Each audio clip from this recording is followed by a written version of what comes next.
I think of this as the Land Cruiser for those who cruise the land of country clubs. This is the Lexus LX 570. Big, luxurious, but don't let its gilded exterior and cabin fool you. It's a real body-on-frame off-roader. Let's drive it and check the tech. Now, in a sense, the LX is really the Lexus LS of SUVs. It's a full-size SUV. It's a body-on-frame construction, which makes it technically a truck. That also means the thing can pull 7,000 pounds on a trailering load. You've got all-wheel drive as your only configuration, and as we're going to find out, it's a fairly complex system. 3 rows of seating inside are standard. Lexus says it'll hold 8 people, although I'd hate to be numbers 6, 7, or 8.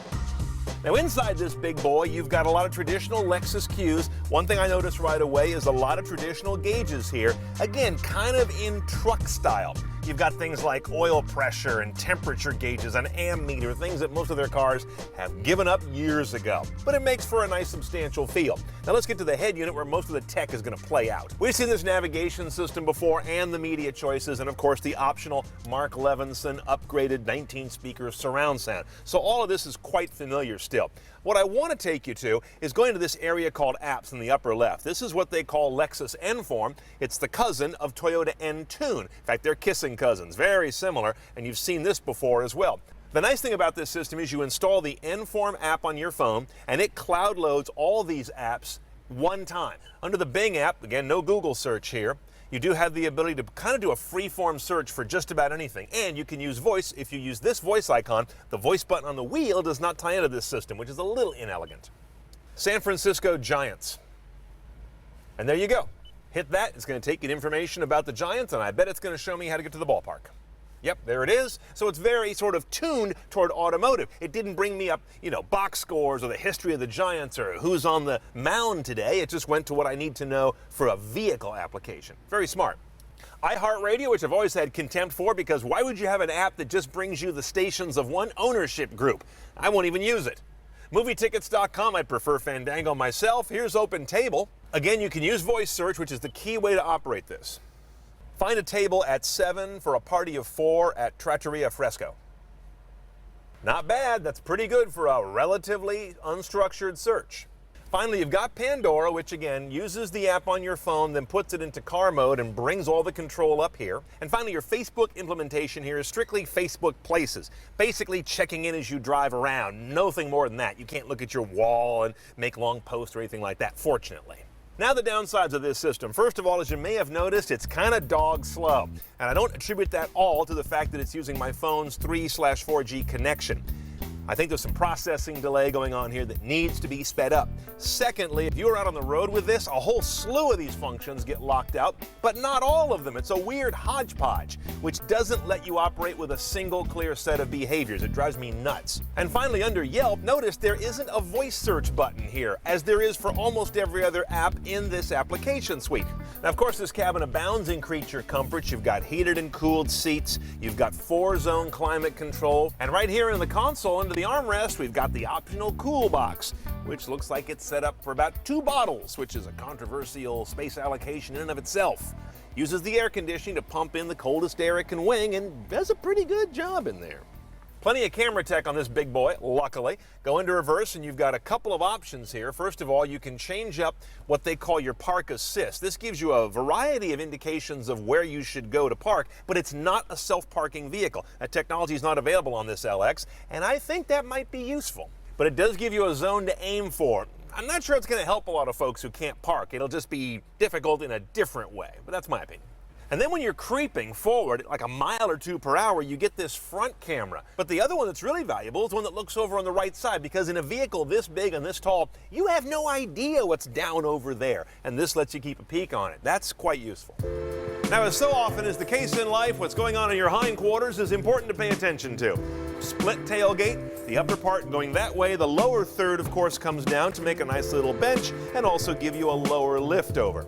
Now, these seats here in the 3rd row are fairly substantial. The room isn't bad. I mean, it's basically for kids or adults you hate. But here's how you clear the area, although it's only sort of clear. Drop the headrest first, and then you've got these buttons here that will lower each of the seat backs.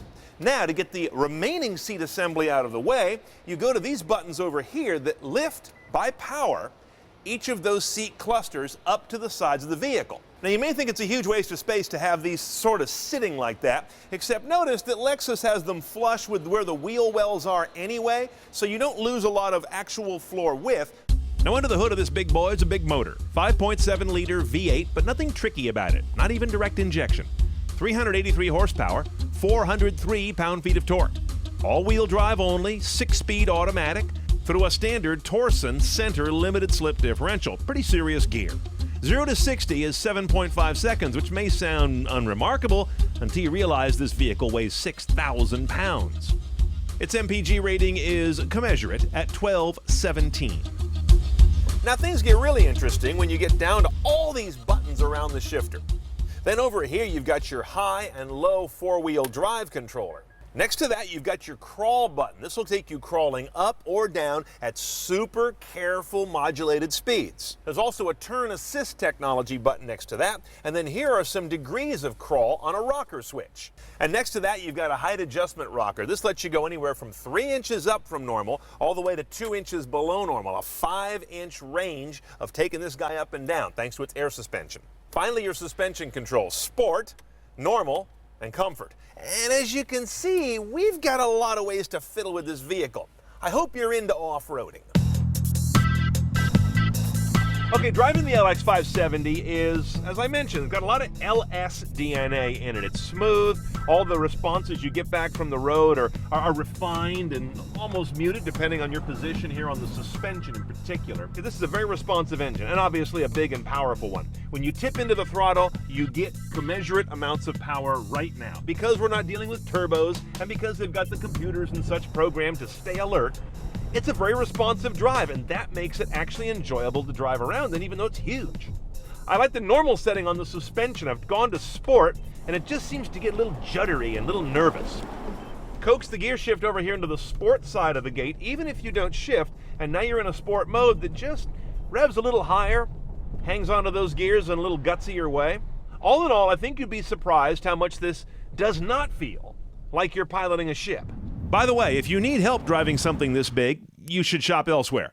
The LX 570 is mostly lacking in driver assist technology. It does offer adaptive cruise control, but no lane departure tech, no blind spot tech, and no automatic full braking to prevent a collision. Okay, let's price our big crimson friend. These don't come cheap. They're high-end vehicles, and they're big, capable vehicles. So $83,500 base, nicely equipped, but to get it fully CNET style, you've got to add about $8,400 for the package. That gets you Levinson sound, fully cooled and heated seats, that cool box in the console, a card key instead of a wireless fob, adaptive cruise control, the DVD rear seat entertainment rig I could easily live without, and the parking assist visualizations on the main screen. So all in about $92,000. If you're looking for that cosseting kind of luxury you find in a Lexus LS, but you also want serious off-roading and towing ability, this might be your guy.